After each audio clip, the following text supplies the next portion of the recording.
Welcome back. My name is Frankie, and this is Frankie Talks Too Much, where we talk about overthinking, pop culture, and everything on my brain. What I hope is for this podcast to feel like a FaceTime call. And for those of you who I regularly FaceTime, you know that I always have a lot to say. And I honestly never stop talking. And that's why this podcast is called Frankie Talks Too Much. Because sometimes I talk too much. Sometimes I have a foot in the mouth moment where I say something that probably wasn't right. I'm never really calculated on what I say. I've never been accused of being calculated of what I say. So, yes, take everything I say with a grain of salt. It is really late. I'm recording this at 11 p.m. I don't usually record this late. This episode's going up a day late, only because of my lack of planning. We got home from our trip yesterday at like noon, and I did laundry, and then I slept for legit like 5 or 6 hours.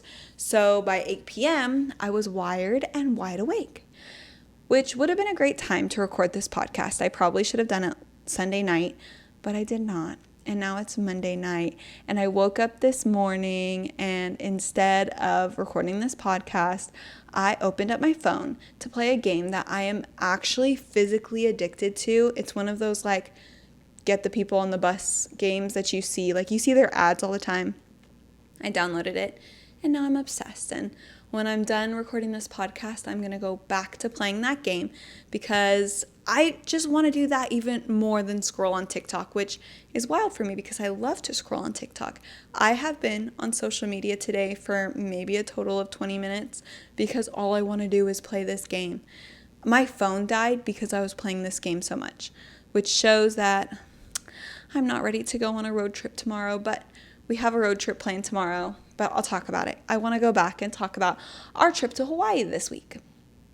Now, if you listened to last week's episode, you know that this trip to Hawaii was very much unplanned, very much last minute, and luckily, I'm so grateful. My grandfather did pay for our flight and our hotel, which is the main cost of going to Hawaii with a family. So all we paid for was a rental car, the things that we did, food, and I bought things obviously for my grandparents. I bought my grandma these cute moo-moos, really nice fancy handmade ones.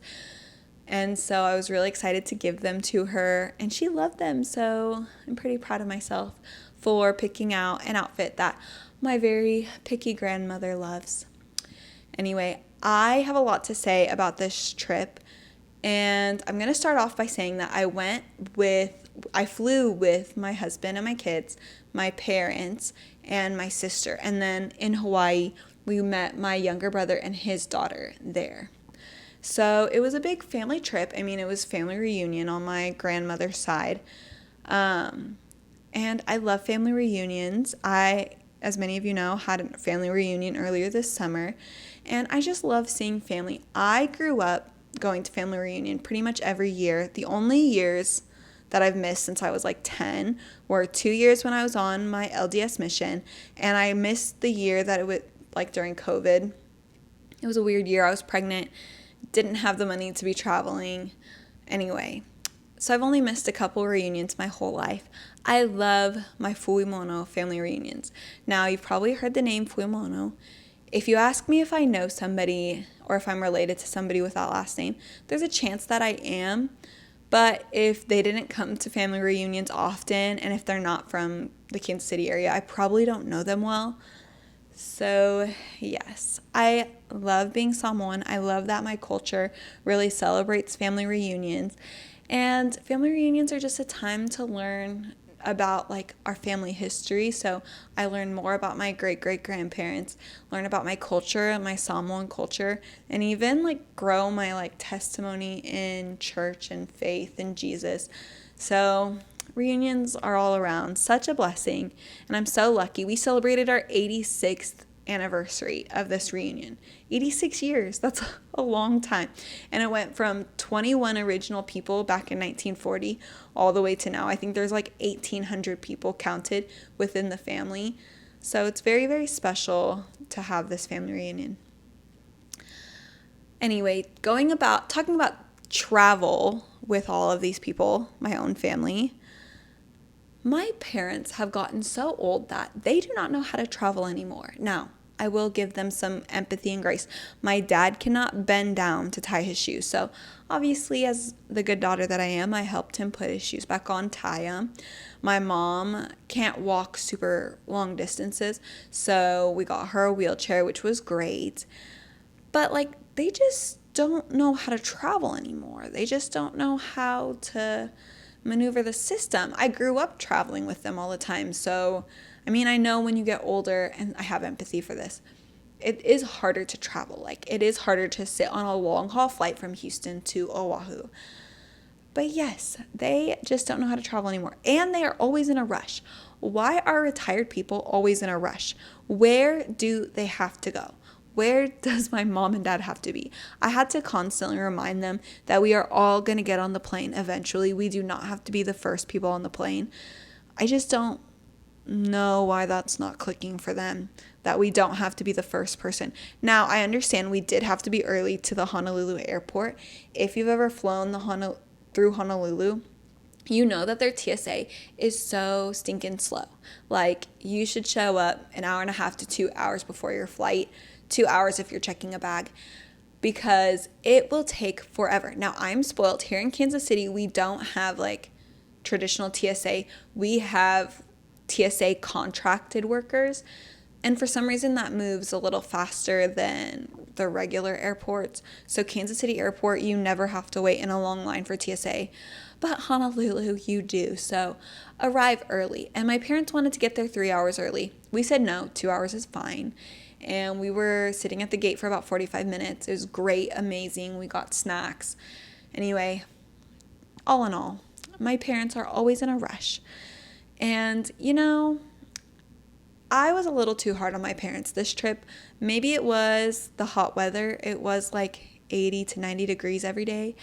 But I was just so mean to them. I said so many things, so many mean things. So if they are listening to this podcast, which I know they're not, but if my dad knew that I had a podcast, he'd probably listen to every episode.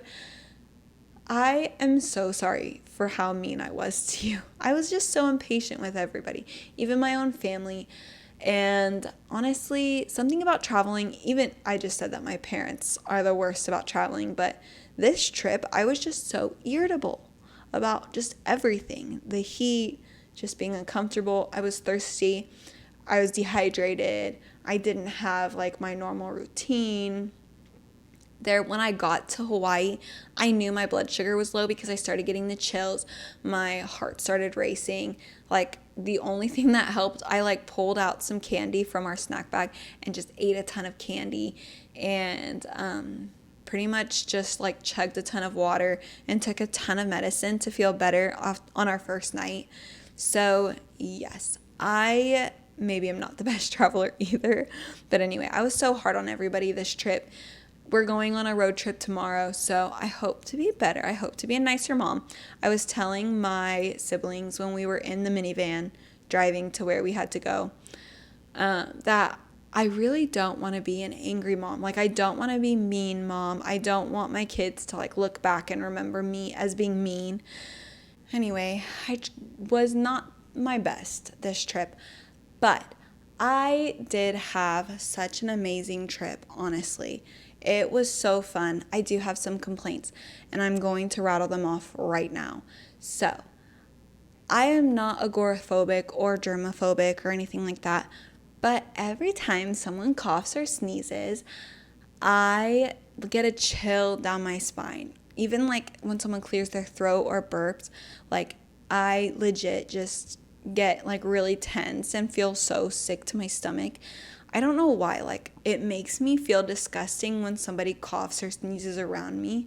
And for some reason, everybody who has a cough, a sneeze, has to clear their throat or is burping is at the airport. And they're doing it on the airplane or around everybody. And so I dislike traveling mostly because I feel like everybody who is sick is not at a hospital, is not at a doctor's office. You know where they're at? They're at the airport. And so airports are so gross to me. And I'm probably going to talk about how gross everything else is after this road trip. But yes, I cannot with the sound of somebody's throat clearing or somebody burping or somebody coughing or sneezing. And it just makes the whole plane just unenjoyable. Also, another complaint I have is with Hulu and Hulu only. Every time I download a bunch of movies or TV shows, this time I downloaded a ton of episodes of Love Island UK and the show Not Suitable for Work. I, for some reason, open up the app on the airplane and then it wants me to log in. I don't have Wi-Fi to log in. So it won't let me watch the 8 to 10 things that I downloaded on my iPad for the flight. And United, which we flew United, charges for Wi-Fi. Luckily, they have their own in-flight entertainment. We did not have screens, but they have their own in-flight entertainment. And so I'll talk about the movies that I watched on my flight during this episode. But why does Hulu do this to me? Why does Hulu not want me to watch the things that I downloaded on the airplane? It's so confusing. I really wanted to be able to recap Love Island UK to you guys, but now I'm extra far behind and I've had it a little spoiled for me. I'll still continue to watch it on my road trip. I think I will start Married at First Sight because I heard it's really good and I could probably catch up on that more than Love Island UK. But anyway, I will continue trying to watch Love Island UK. Anyway, Hulu, you hate me. Why do you do this to me? And why do you not let me download or watch the things that I pre-downloaded the night before my flight? Also, why do I pack a blow dryer and straightener to go to Hawaii? I know that I'm not gonna blow dry or straighten my hair. Like, that is not something, like, I did blow dry and straighten my hair on the last day because I was gonna take nice pictures.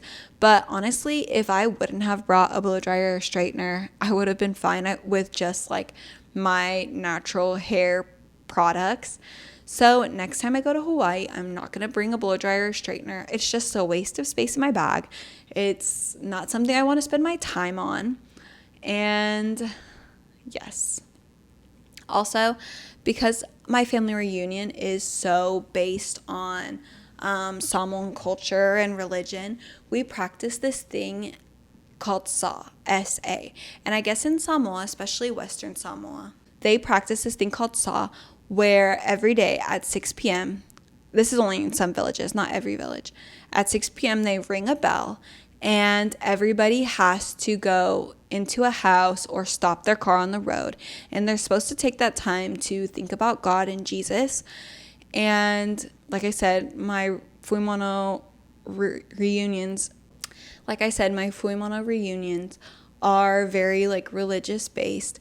So we practiced this thing called SAW. So every day at 6, we had to be at the campsite, which is where we met every day. And we would take that time to share a devotional, sing a hymn, say a prayer. It's a lot like when you're on like a military base. And I think it's like 5 o'clock when the trumpets start blaring. I think it's the national anthem.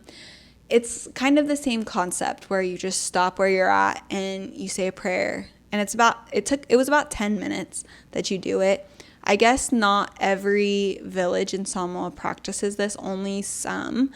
And so, yes, it was really cool. It's something that I'd like to take into my own life. So maybe there is a certain time of the day where I just stop what I'm doing and reflect on my day. Maybe I reflect on who I am becoming, what I'm doing, the attitudes I've been having, especially when I'm having a bad attitude at everybody, and maybe even ways that I can give back, be more charitable, do something nice. Things like that would be a great use of my time and way to practice SAW in my own life. Anyway, this trip was very last minute, and if you know me, you know that I love to budget. I hate debt. I hate having or overspending the money that we have. I'm very strict about like what we spend. This month won't be so strict. and I'm gonna have to pay for it for the rest of the year. But because we went on this last minute trip, even though like I'm really lucky, all I paid for was a rental minivan and like the things we did and the food we ate, it was still pretty expensive. And kind of after I racked up all of the money, I think I spent, this is not a lot of money, by the way, like when you like think about an entire trip to Hawaii, but I think I spent about $2,000 on this trip, including all of those things. And so that did take away a good chunk of our budget for our road trip that we're taking. So instead of like pulling back, because we have been planning this road trip for so long, we just haven't really booked everything. I will probably just take some money from our vacation fund and just use that as like our spending money for our road trip. Anyway, Mexico is still up in the air. If you know me, you know I've been talking about maybe taking a trip to Mexico around Christmas time. But we would have to be very frugal the next couple of months to be able to do that, because I already know this road trip is going to take out like a good chunk of our vacation fund. And my long game plan is to eventually go to Portugal in June. So yes, I will let you know how my budget went in the next 2 weeks. Maybe I'll update you halfway through to show you how far we've gotten. I'm going to try and be just a little more frugal, a little bit more aware of what I'm spending. I didn't get anything from the Acta drop with, I think, who was it? Ken Craddock. Acta dropped a bunch of really cute clothes, and I didn't get a single piece because I wasn't ready. I guess everything sold out within the first 5 minutes anyway. I really wanted this pair of purple like biker shorts and like this purple striped tank top. I didn't get any of it, and I'm actually really sad. But you know what? That saves me some money to spend on this vacation. Anyway, vacations are fun up until it's time to make the Instagram post. I don't know why. Making an Instagram post is the most stressful part of the vacation for me.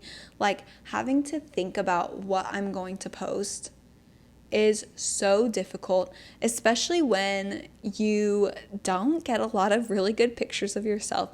I'm very picky about the pictures that I get of myself, and I did not get a lot of pictures that I liked of myself this vacation. And that is the biggest heartbreak ever, is when you get back to the Airbnb or back to the hotel after thinking you looked super cute and nobody got a good picture of you for your Instagram post. And honestly, like I said, making the Instagram post for my main feed is the hardest part about going on vacation to me. And I know that I don't have to make a post at all, but I really like sharing memories with people, and I really like just curating something or bringing out my creative side. I saw a post on Substack legit right after our vacation that said, "Would you go on vacation if you could not take or post a single video from your trip?" Honestly, probably not. Like, would I go on vacation without, like, if nobody were to ever know that I went on vacation? Yeah, I love to travel. Would I go on vacation if I couldn't take any pictures? Probably not. I love taking pictures. I love taking pictures with my kids. Would I go on vacation if I couldn't post it on Instagram or Facebook? Of course. Like, I love travel there. I've taken so many trips that I never posted on Instagram because I didn't have a good picture of me to post. But there should be a good balance. Like, you need to have a good balance of like taking pictures and making memories. And honestly, I do not have a good balance of those two things. I'm either taking a ton of pictures or I'm taking no pictures at all. I just don't know how to like get a good medium of just taking enough pictures or some pictures. I have to take a lot, or for some reason I walk away without taking any pictures at all. But yes, the biggest heartbreak, like I said earlier, of a vacation is when you look super nice, but nobody can get the perfect photo of you. And you just have to walk away from that vacation with a wash, or you post okay pictures on your feed, which is what I did this trip. I just posted some okay pictures. Not my best, not my worst. Anyway, I love taking my kids on trips. They are such good travelers now, very well-seasoned travelers. And I've noticed that there is like a trend of people not taking their kids on vacation. And I totally get it. Like, not everyone has like the money. Like, it's expensive to take your kids. Not everyone has like the help or the hands to do. I only have 2 kids, so traveling with 2 kids is so easy. I love traveling with my kids. I prioritize traveling with my kids. There's no trip that I really want to go on without them. And so, yes, my kids, as long as they want to, are always going to be invited or brought onto trips with us until there comes a day where they don't want to go with us. And I hope that day never comes. But yes, I'm prepared for the heartbreak of the day where they say, Mom, I don't want to go on vacation with you guys. I want to stay home with my friends. Anyway, moving on from such a crazy and fun week, I want to talk in my obsessed section about Oahu. And I'm going to talk about 3 different categories. Oahu favorites that are popular, Oahu favorites that are unpopular, and Oahu skips, or just like things that if you go to Oahu, like at least do them once, but I just wouldn't do them more than once. Okay, so let's start off with the popular things in Oahu, things that everyone's going to tell you, and things that I love, that I'm obsessed with about Oahu. Foodland poke. If you like raw fish, if you like poke, just go to Foodland and get a poke bowl with rice and their pre-made poke. It is so good. My favorite is the California roll. It's not super spicy. The rest are like a little spicy, but it's my favorite. It's like $8. You're not going to find a poke bowl for $8 anywhere else other than Foodland. Definitely worth it. Everything else at Foodland's pretty expensive. We got a gallon of milk at Foodland up in Laie, which is where we stayed. That was $8.50. $8.50 for a gallon of milk is absolutely crazy. But you know what? I don't live there, so I just grabbed a gallon of milk, which added to the $2,000 bill that we have. Anyway, also at Foodland, you should go ahead and get butter mochi. I don't know if I have that on the list, but they sell butter mochi at Foodland, and it is so delicious. Could I make butter mochi? Probably. But yes, buy it from Foodland and buy a poke bowl. Another Oahu favorite that is my favorite is Waimea Valley. You walk maybe 3/4 of a mile and you get to the most beautiful waterfall.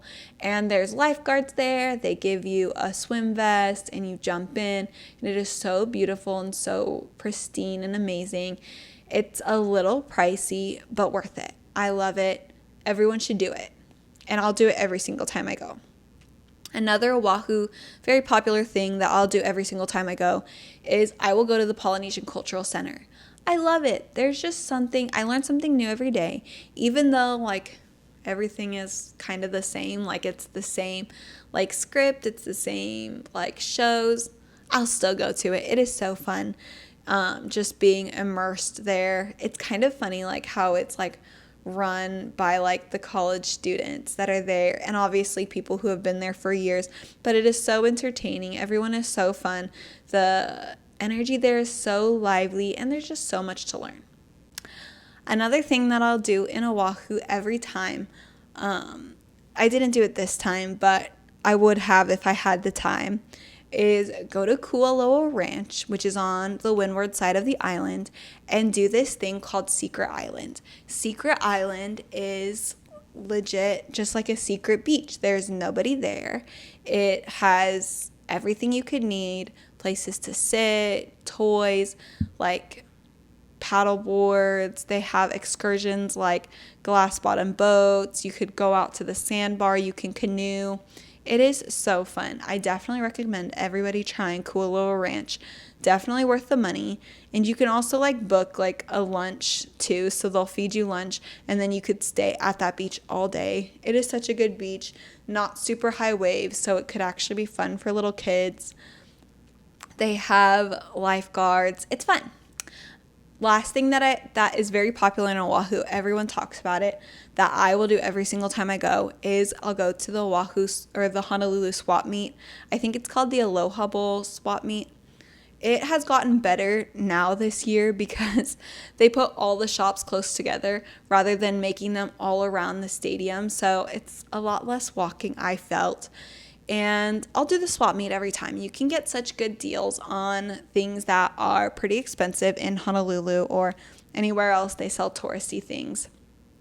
Definitely check out the swap meet if you just want little souvenirs to take home that aren't legit $50 each, because if you go to a store like in Ala Moana, which is like the mall in Honolulu, every Aloha shirt is going to be $50 or more, but if you go to the swap meet, you're talking about like $10 for a shirt. So definitely worth it to go to the swap meet. You pay $1 or $2 a person to get in. We went to the Maui swap meet, which was fun. It was different, but it was fun. Moving on to Oahu favorites of mine that are probably unpopular, like I don't hear a lot of people saying like to do these things. My number one Oahu unpopular favorite is staying only on the North Shore or the windward side. If you stay like on the east side of the island or the North Shore of the island, it is so amazing. It is so peaceful. For me, I like it because everything I want to do is there. They have just as good of beaches. It's not as high traffic. The only thing is that you have to bring your stuff with you unless you want to shop at the expensive Foodland with an $8.50 gallon of milk.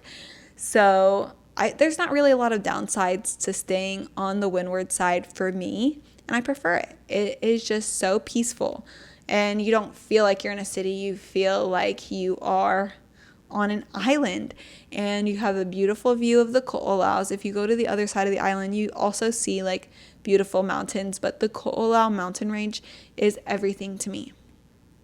My other Oahu unpopular favorite is the Leonard's Bakery food truck in Kaneohe. Don't go to Leonard's Bakery for their malasadas in Honolulu. You're going to be waiting in that line forever. Go to Leonard's Bakery. It's like a food truck. It's in Kaneohe. Worth the drive. It's in the Target parking lot. So amazing. Still fresh. Get the coconut one. So good. Coconut malasadas all day. Another Oahu unpopular favorite for me is also the Toa Luau. Now, everyone's going to recommend a million different luau's for you to go to when you're in Hawaii. The only one that I feel is worth your money and worth your time and is like a reasonable price and comes with a lot of perks is Toa Luau.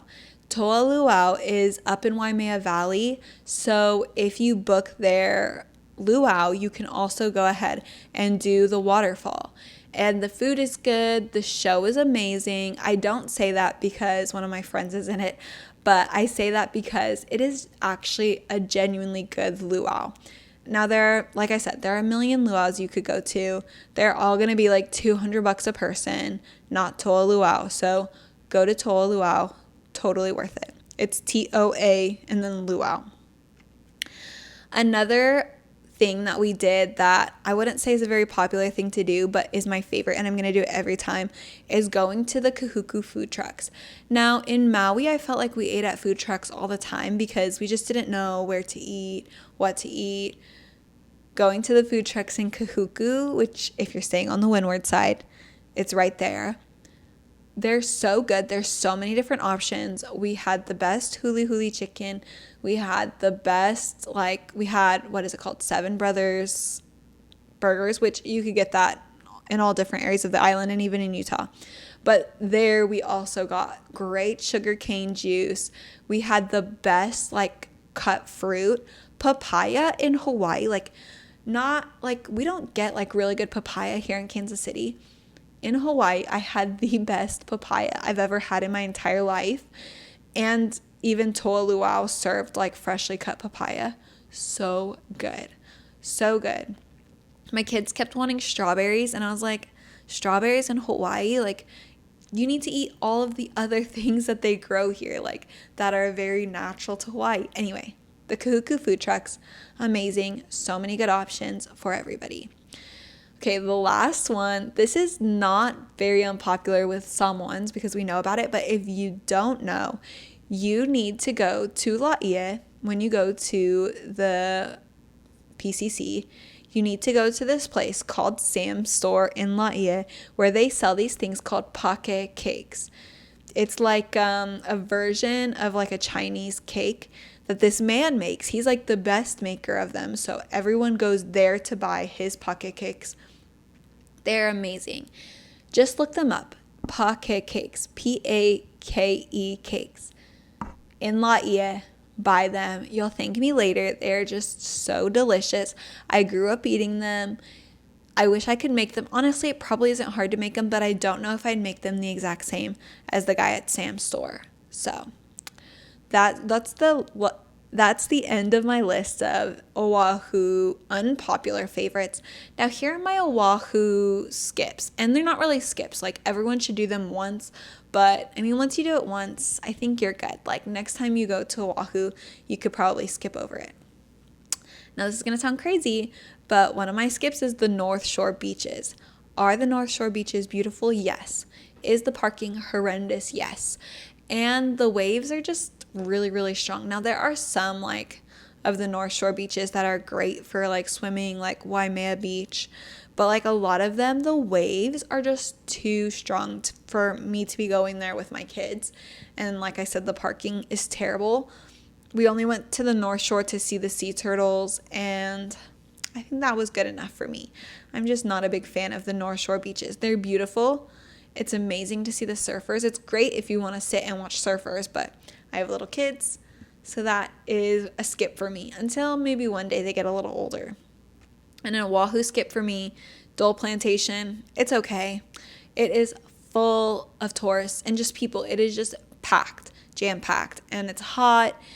I mean, it's really cool to see a pineapple like that's being grown, and they have a really cool like trolley or train tour, and they tell a lot about the history of Hawaii and Dole Plantation in Hawaii. But it's a skip for me, honestly. Do it once if you really, really want to, but not worth the super long drive, in my opinion. Another skip, and we did this a second time this time, but I really don't think I'll do it again, is the Ho'omaluhia Botanical Gardens. Now, I see these gardens on TikTok all the time because people are posting the McDonald's right next to it because the background is beautiful. And it is beautiful, don't get me wrong. But, I mean, it's just a place to take pictures, honestly. And everyone driving through there is just taking pictures and taking videos. So it's a skip for me. Like, I'm not going to recommend it to anybody unless they're there to take pictures and get the best Instagram picture, which I did not get, but it's okay. Another skip for me is the other Kualoa Ranch tours. I think it's good if you do it once. We did the Jurassic tour on the bus once, and I think that's good enough for us. I don't think we'll go back maybe one day to do the horseback riding tour, but honestly, just a skip. They're great. They're really cool. Again, a great place to take pictures, but it's okay. And then the last thing, we did this once back in 2024. I don't think I would do it again, is the Honolulu City trolley, where they take you through all of downtown Honolulu, and they take you even to like some beautiful natural sites. Definitely a one-time thing, not something I'd do again. It was really hot, but it was really cool and informational. Moving on to my pop culture section of my podcast, I watched a lot of movies on the plane, and so I'm excited to talk about them. The first movie I watched was the drama. I had been wanting to watch this movie since it came out, but I just didn't have a chance to go, and I was really good about not spoiling this movie for myself, and I was actually flabbergasted because they play a game where everyone tells, like, what's the worst thing you ever did? And I just didn't understand how what Zendaya's character did was worse than what anyone else did. Like, everyone else did way worse things when Zendaya's thing was that she just thought about doing something. Like, she never acted it out. The editing of the movie was amazing and crazy, and it was just as crazy as Robert Pattinson's character. Robert Pattinson should get his flowers. He is such a good actor. I know he's in the Odyssey right now, and I cannot wait to watch the Odyssey. Maybe I'll squeeze time in for it when we're in Las Vegas because I really, really, really want to see it. But yes, I genuinely love this movie. It was so good. I understand the reviews, like, and why people love it, and I'm just glad I didn't spoil it for myself. Zendaya and Robert Pattinson again, phenomenal actors. It's not a great plane movie, like, even though it was offered by United Airlines, not a great plane movie to watch. Another movie I watched was How to Make a Killing with Glenn Powell. I fell asleep halfway through, so I had to go back and rewatch it. But Glenn Powell's character shows how being greedy just doesn't pay. Like, the more greedy you are, like, it seems like the less you get. I don't know. Anyway, it's a sad ending, but I was really hoping the movie was more like a love story, and it wasn't. And the character says, like, it's a tragedy. It was a tragedy. It was really sad. I watched Voicemails for Isabel. I'd been wanting to watch this for the last month and a half. The main guy is creepy. Like, he definitely gave me creepy vibes, even though I love that actor. He's very good. I love the main girl, the main actress. She's amazing. And I sobbed the first 10 minutes of the movie, just like everybody else.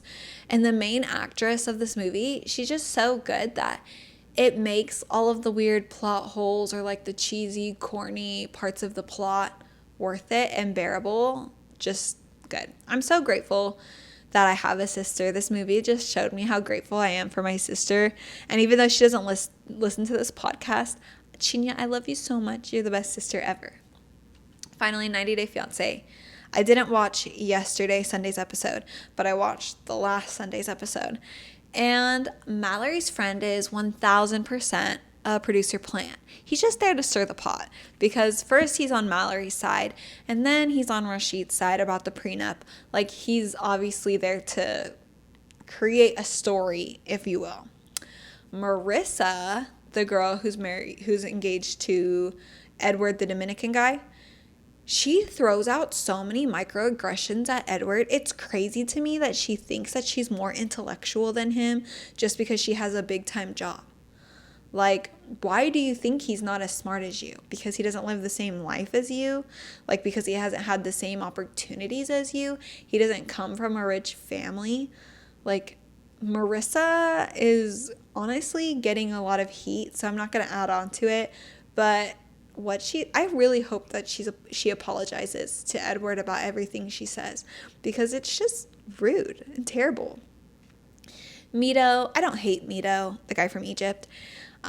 He's the same amount of delusional as me. He believes that he's going to be like Brad Pitt, and I believe one day I'm going to have a successful podcast. So I want his delusion and his faith and ambition. Finally, Shay, the guy from Kentucky, and his daughter are legit so rude to Annabelle. They are so rude, so nasty, so ugly. They gang up on her just because she tells them that she doesn't like the way that they act and the way that they drink. That's crazy talk to me. They are just not my cup of tea. Now, finally, this episode's going to be a little short today, but my to-do list is very simple. I really need to clean the car out because we're going on a road trip. I need to pack. I haven't packed a single thing. My plan tomorrow is to wake up, go to Sculpt, which I don't know how I'm going to make all of this work. Go to Sculpt, pack my bags, take Carla to gymnastics, come home, finish it all, get in the car and go. And I have a little bit of a wrench in the problem because they are going to be working on our road in the morning. Actually, I don't know if it's in the morning. I hope it's in the morning or maybe late in the evening. They're supposed to be painting the road. And so I'm going to have to wake up early no matter what, whether or not I go to Sculpt, and move our cars to the side road so I don't mess up the road like I did last time.